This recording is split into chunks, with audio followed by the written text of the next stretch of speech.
Hello, my name is Nguyen, and this is the assessment task 1 for AGWB 652. Now, first, we're going to look at the structure of this presentation. First, we're going to look at the instruction, and then the critical review, and then the conclusion. In the introduction, first, we're going to look at well-being and why it's important for student success. So there's a lot of benefits that associated with high level of well-being. Student can achieve better school results. They gain better employment opportunities when they become an adult.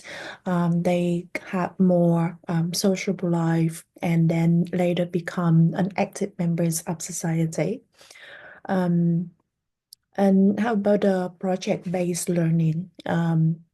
So project-based learning got its roots in constructivism, and it based a lot in inquiries. Students learn how to solve real-world problems, and in this kind of learning, students are given a lot of choices, so they can decide how they want to learn, and it's involve collaborative learning. It's require students to do a lot of reflection, and then they also need feedback from the teachers. So the next part, we're going to look at the critical review, specifically some enablers and barriers of and barriers that in the student well-being. Um, in this one, I gonna talk about the group work and then peer relationships because I think that it's important to address this in projects-based learning. So the small group work, there's are a lot of benefits when it comes to group work activity. It assists learners to focus on clear communication. It strengthens their meta cognitive skills. It also helps students to improve their critical thinking, and they become more self-aware. It motivates students to work with each other, and also helps students to develop respect towards their friends' strengths and weaknesses. So why do we talk about the German cognitive load? So the this one is coming from the cognitive load theory. So the German cognitive load is the deep processing of new information by integrated with the previous learning. So student would benefit from a well scaffolded lessons when they can gain new knowledge from previous understanding. So in order to have a like effective group work activity, it's important for teachers or the group of students to assign roles. So they know the workload among the group members, and also the student with fewer roles will also benefit from the higher levels of collaboration. Next one, we're gonna talk about positive education. So the purpose of positive education is to utilize the concept of positive psychology in order to promote student strengths, capabilities, well-being, and resilience. But critics also claim that positive education has prioritized the content over context and nurture students individually rather than collectively. So that leads us to another idea of group flourishing or classroom flourishing. So group flourishing is the idea of an independently collective group that they feel positively about the group and they also functioning well. So as you can see in this one is the revised model of classroom furnishing. It include well-being. So it can give educators a clearer pictures can how they can modify the context of their classroom to promote the collective well-being for students.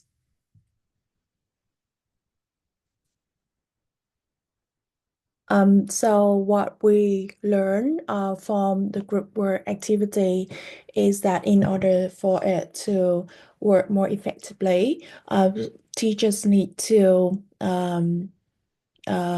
put students in a structure group that they got their assigned roles or allocated roles. Teacher also need to provide the detailed guideline so students don't feel lost when they work together. Next, we're gonna look at the model of ecological model of development and the social emotional learning. So in the ecological model of development, the families play a really important role in the child's well-being. But also, we can see that the roles of the school, the teachers, and then their peers are significant too. This is also similar to the roles of classroom in the social emotional learning model. When students learn about social awareness, they are aware about themselves and they learn to make a responsible decision and also relationship skills.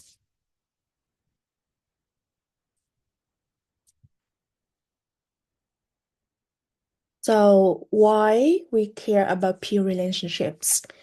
So research shows that students or children with lower level of peer support, they are likely to have like 6 times experience low mental well-being. And there's a lot of environmental factors, including family, community support, or peer relationship that affect healthcare and have like big impacts on young people's well-being. It's also consistent with Erickson lifespan developmental framework. So during the stage when so that would be the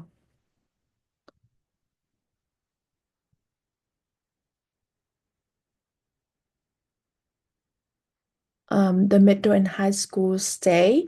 So the most important social agents in student life are their role models or their peers.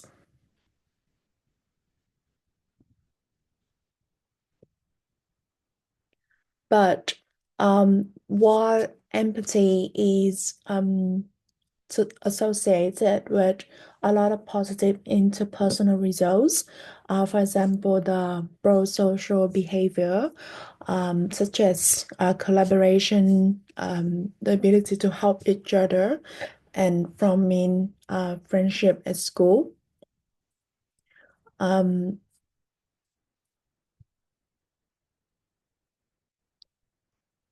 Even though empathy skills is important, research shows that the anatomy of peer relationship varies among students, and especially in connection with their effective empathy skills and the sense of relatedness. So, empathy was looking at in two main dimensions. As a cognitive empathy is prefer to the ability to sense and comprehend others' thinking and feelings, and the other is affective empathy. This refers to the ability to empathize and share the emotions of others. So because the ability to like empathize with other people vary among students. So teachers need to like help students and offer support in order to help them to learn more social skills and learn how to empathize with each other, and then maintain and develop a good peer relationship. Now we're going to look at the barriers. So this one, I want to focus on the physical environment that can affect students' well-being. So first, we're going to look at the impact noise. So noise in the classroom causes a lot of stress and irritation. So students are irritated during activity that requires intense focus, and when they have to really listen to the teachers or their group members. So the solution for this is adjusting the room's acoustic and like implement or apply effective classroom management strategies to reduce the noise level in the classroom. The second one is the classroom designs. So student learning and ability to focus also are influenced by lighting. For example, if the room is too dark or too bright, it also affects student concentration. So natural light in the classroom, especially um, um, it's proven to connect or have an effect on better health and then student better outcomes at schools.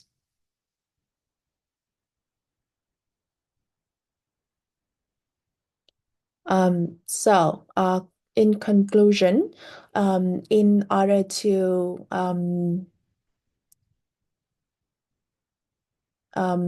have a positive or effective project-based learning unit.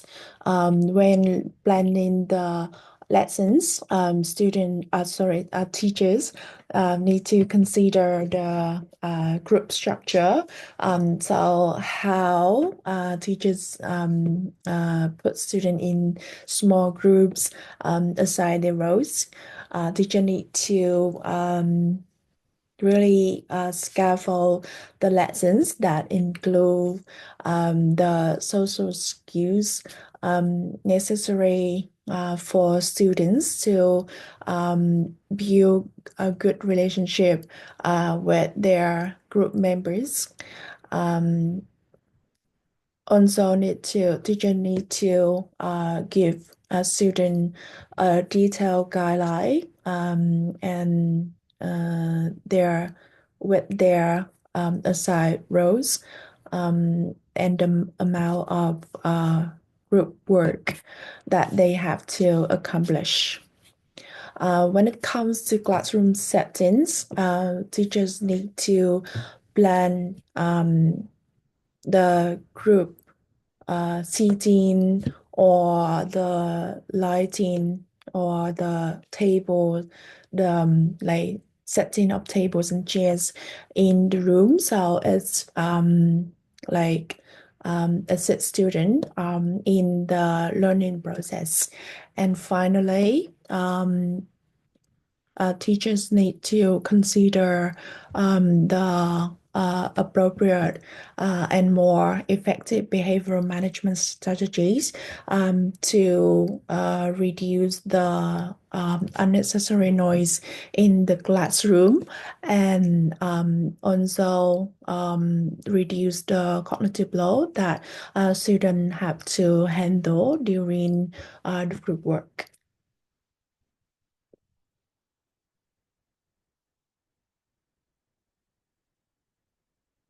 I think that's it. Thank you.